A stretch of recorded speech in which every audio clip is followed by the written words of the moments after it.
UP के राज्यसभा चुनाव में बीजेपी ने बड़ी जीत हासिल की। 10 सीटों में से 9 सीटें जीती। यूपी में समाजवादी पार्टी ने 1 सीट पर जीत हासिल की। जया बच्चन राज्यसभा के लिए चुनी गई। राज्यसभा चुनाव में 9वीं सीट के लिए कांटे की टक्कर थी। बीएसपी के उम्मीदवार भीमराव अंबेडकर को बीजेपी के अनिल अग्रवाल ने हराया। बीजेपी के अनिल अग्रवाल दूसरी वरीयता वाले वोटों से जीते। पहली वरीयता वाले वोटों में वो बीएसपी उम्मीदवार से पीछे थे। जीत के बाद सीएम योगी ने कहा, समाजवादी पार्टी का अवसरवादी चेहरा सामने आया। समाजवादी सिर्फ लेना चाहते हैं, देना नहीं।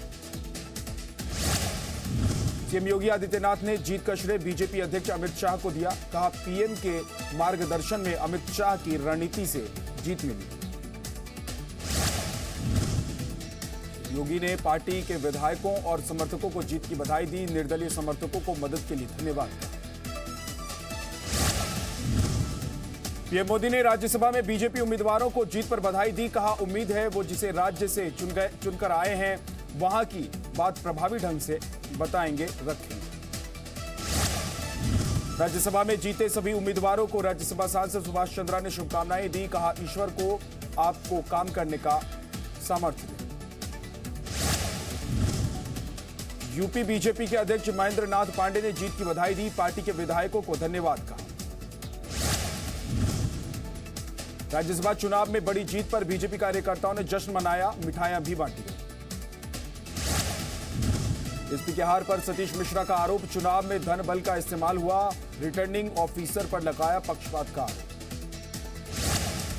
सतीश मिश्रा की आरोप पर बीएसपी विधायक अनिल सिंह सतीश मिश्रा का आरोप, बीएसपी विधायक अनिल सिंह ने एजेंट को नहीं दिखाया पर्चा, फिर वोट को अवैध करार नहीं दिया गया। सतीश मिश्रा का आरोप, जेल में बंद मुख्तार समेत 2 विधायक पक्ष में वोट देने वाले थे। अदालत के आदेश के बाद वोट नहीं डलवाया। लखनऊ में राज्यसभा की जीत के बाद रेल मंत्री पीयूष गोयल ने कहा, कर्नाटक में बीजेपी सरकार बनाएगी।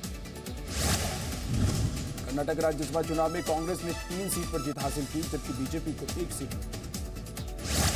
झारखंड की 2 राज्यसभा सीटों में से 1 पर बीजेपी के समीर उरांव जीते। दूसरी सीट पर कांग्रेस के धीरज साहू जीते।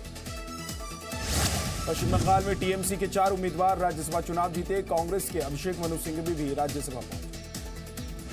छत्तीसगढ़ से बीजेपी प्रत्याशी सरोज पांडे राज्यसभा सांसद चुनी गई। तेलंगाना से टीआरएस के 3 उम्मीदवार चुनाव जीते। बीजेपी मुख्यालय में पार्टी सांसदों को दिया गया डिनर। सोशल मीडिया का महत्व समझाया गया। बीजेपी सांसदों को पीएम ने सोशल मीडिया पर एक्टिव रहने को कहा। सभी सांसदों को कम से कम 3 लाख फॉलोअर बनाने को कहा। बीजेपी के 43 सांसदों के फेसबुक अकाउंट नहीं, जबकि 77 सांसदों के अकाउंट वेरीफाइड नहीं है। सभी सांसदों को एक्टिव रहने की हिदायत।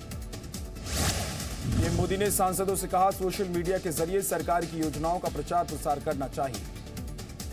पीएम मोदी ने बीजेपी के सांसदों से कहा, 5000 या उससे ज्यादा आबादी वाले कस्बों में रात को ठहरें।